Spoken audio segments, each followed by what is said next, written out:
araw sa lahat ng subscribers ni Recontech. Ito, mayroon tayong check upin ngayong araw na TCL 43 inches na LED TV. At ayon sa may-ari ay ang problema ay maraming vertical bars. What? Kaya atin munang check upin mga ka-Recontech kung totoo ba yung feedback ng ating customer. At shout out na rin sa may-ari kay Sir Egay Alasaas. How are you, sir? Ito na, isinaksak ko na. At ating bubuhayin. Meron yan switch sa ilalim. Ayan, nag-switch na. Tingnan natin. Ayan, may TCL naman na lumabas, mga guys. TCL. Ayan. After that, magkakaroon ng guhit-guhit na marami. Tayo natin. Yun oh. Buo naman eh. Kaso yun na. Nag-umpisa na sa baba. Ayun oh. Mga guhit doon. Dami. Vertical bars. Diba? Meron naman picture eh. As you can see naman may picture siya. Diba? Ayan na. Nag-umpisa na yung mga guhit-guhit niya. Dito ang dami. Bars. Bars. Yan. Pababa oh. So tama naman yung feedback. Tama naman yung kwento ni customer sa atin na yan yung problema ng kanyang unit. So antabayanan nyo guys kung paano natin mareresolve ito. At kung may comment kayo sa pagre-repair natin ay mag-comment lang kayo sa ating channel sa Recontech YouTube channel. So let's get start. Wow, buo pa ang warranty seal mga guys. Mukhang tayo talaga yung makakauna sa pagre-repair ng LED TV na to. TCL 43 inches. So ayan mga ka-Recontech ay binabaklas na natin yung mga tornilyo para ma-check up natin yung loob kung ano ang mayroon.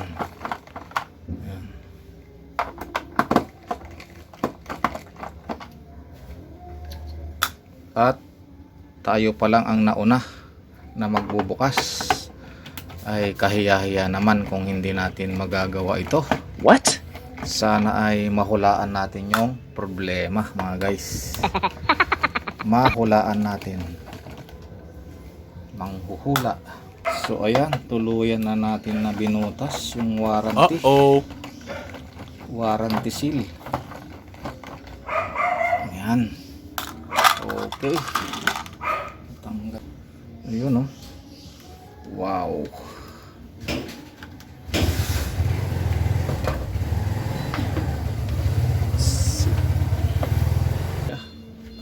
So ayan, ang ating tinatagilid ko na lang dyan guys, yan. For safety, yan. Tinagilid ko na lang dyan.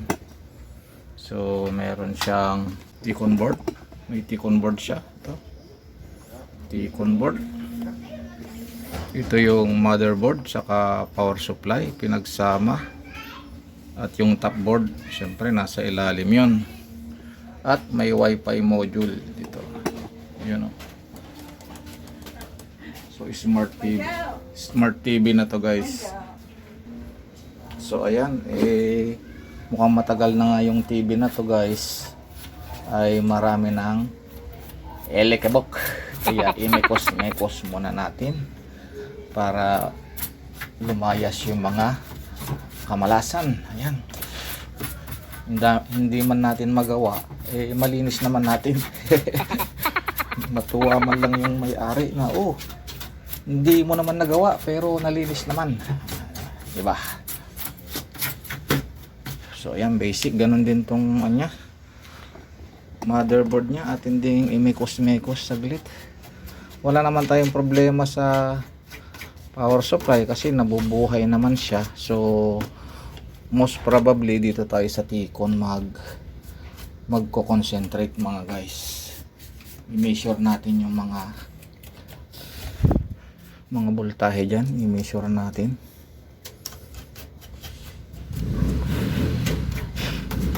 So ayan, medyo malinis na. Pwede na tayong magsukat mga guys. So ayan, naiayos ko na yung kanyang focus, Tikon. Yun na yung kanyang Tikon.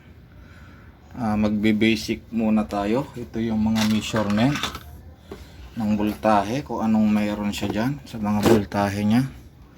Kaso mo, hindi natin may pakita yung ating multimeter. Yun lang. Ayan, naisaksak na. Power on tayo.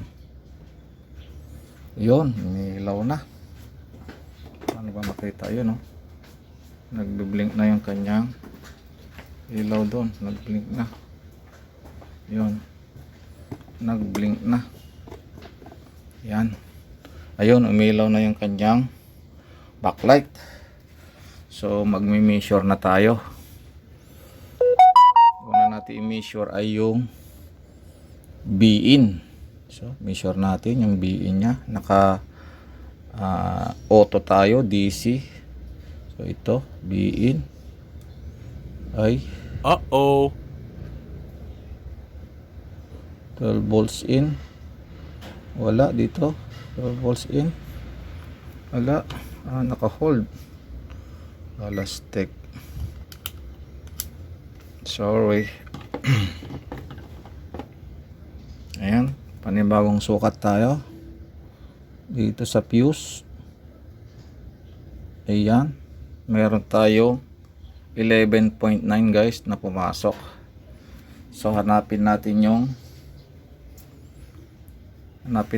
BGH.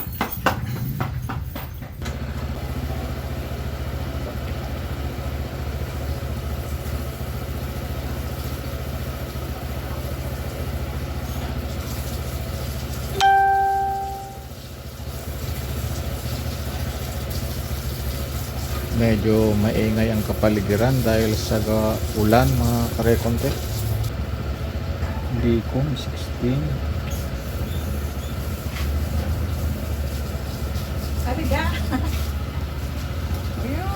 Sorry, nag-follow up lang si customer. Okay mga kare-konte, tuloy tayo sa pagmi-measure. Hanapin natin yung ABDD. Ano bang ating mami-measure dyan sa ABDD? Ito siya, ABDD. Ayan, mayroon tayong 16.2 volts, stable naman. BGH, hanapin natin ang BGH.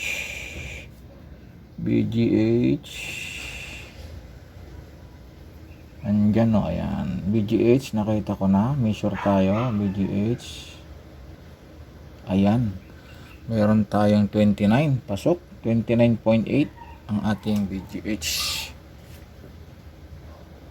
29.8 volts ang ating BGH. 29.8 pasok naman mga guys. Kaya nga may picture kaso mo maraming guhit. Ayan o, 29.8. So okay naman. Ang sunod ay yung kanyang BGL. Ano ba ang ating mami-measure sa BGL? BGL, come on. Ito BGL nya. BGL. Ayan, ang ating BGL ay negative 9.5. Negative 9.5. Pasok naman sa banga. Negative 9. Ang ating nakita ulit ay yung BSS naman. Ano kaya ang mayroon sa BSS guys? VSS, come on, ayun, nanginginig pa. Negative 9.4 ang ating BSS. Negative 9.4 volts BSS.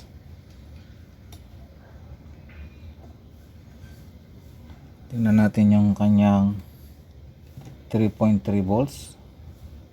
Saan na yun? 3.3, come on. Ito, kanyang 3.3. Nakikita ko na. Ito na. Ayun. 3.2. Ang kanyang BDD. B 3.3. So, pasok naman. 3.2. present ang kanyang 3.2 volts.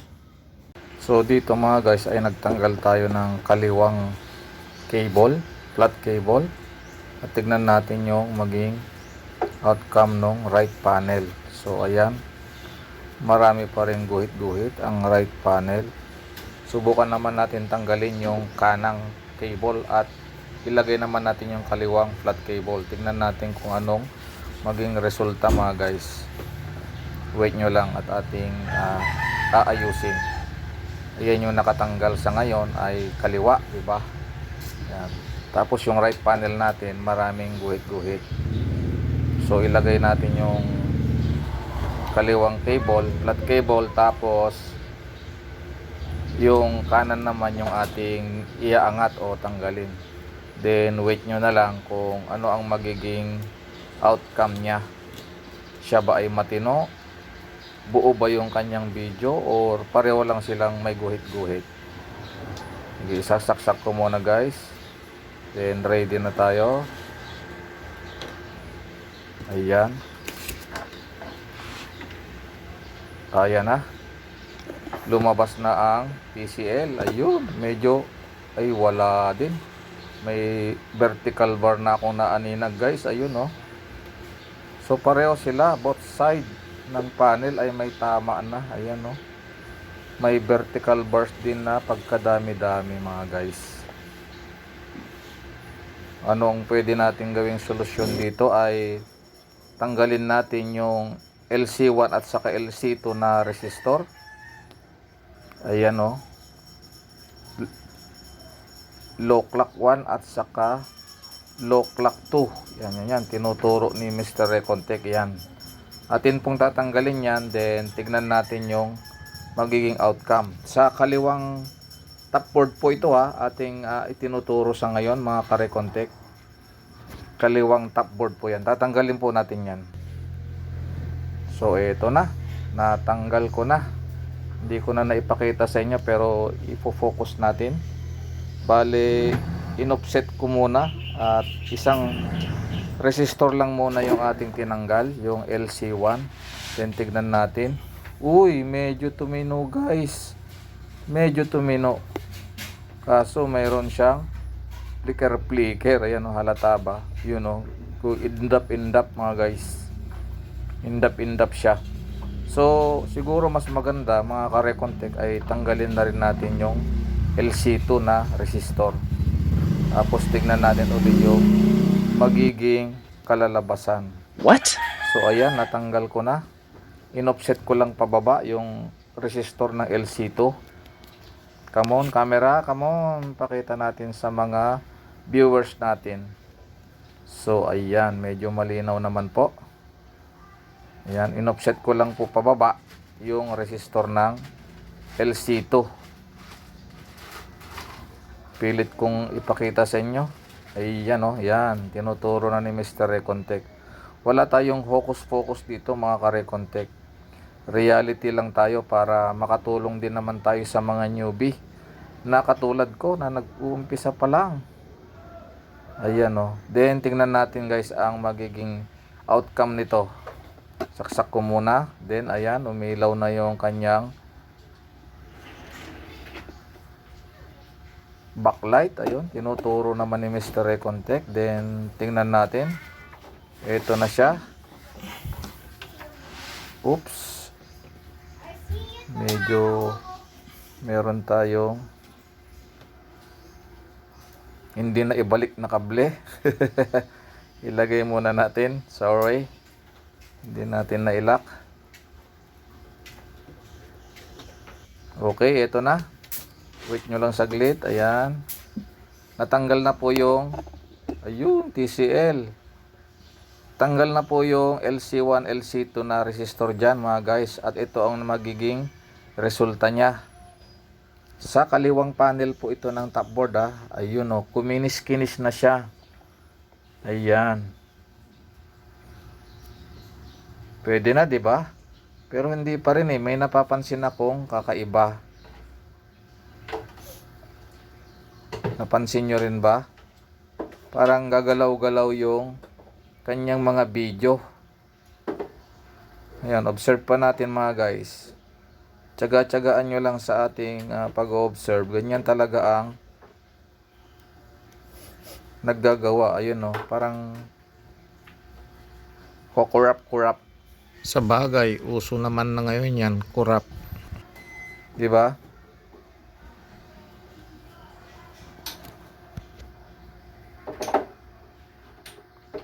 So, tanggalin din natin yung LC1, LC2 sa kanyang right panel na top board para malaman natin yung maging outcome din. At mga kare-contact, binaba natin dyan. Huwag natin itatapon o huwag natin iwawala. Para in case na kailangan natin na ibalik ay nandyan lang siya. Idikit mo na lang sa isang gilid. Ito naman yung LC2 guys. Yan. Yan yung resistor niya. Tinanggal natin. So, ito malalaman mo yan na LC1 o LC2 ay dahil dito naman. Wait lang.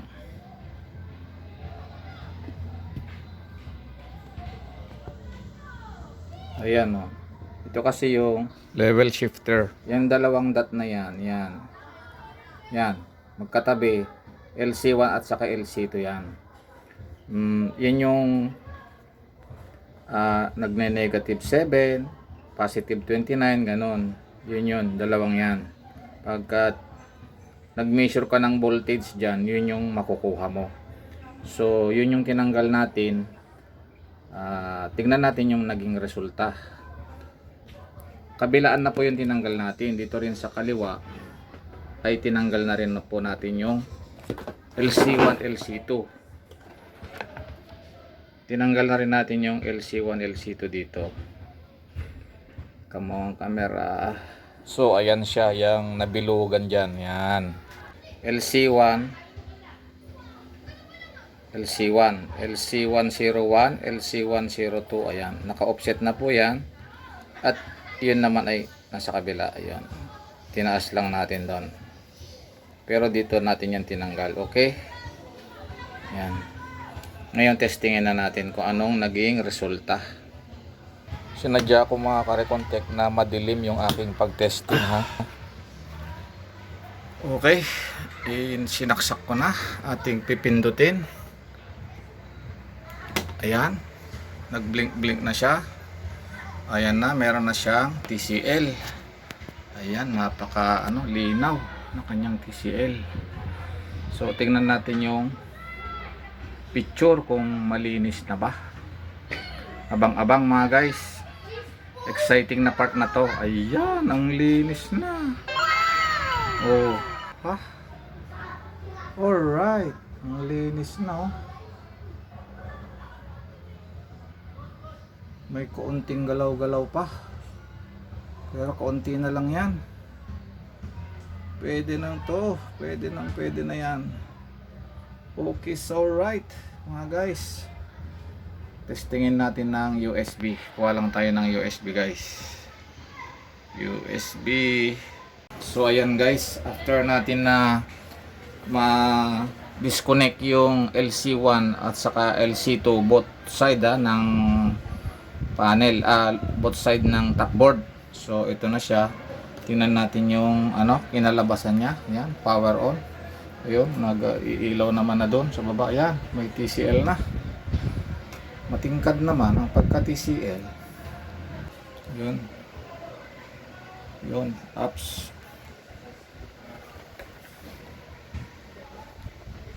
No signal. USB. Yan, sa USB tayo. Testing tayo. Okay.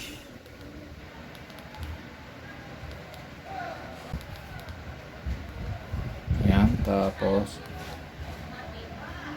movies. Punta tayo sa movies. Ayan. 10 Aper.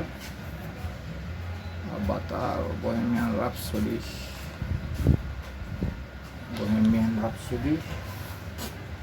Testing tayo. Ayan na. Tingnan natin ang picture.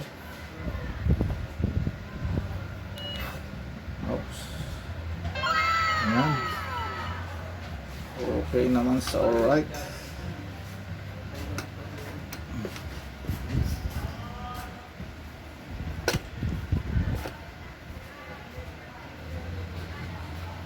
So yan na guys ang kinalabasan. Malinaw naman.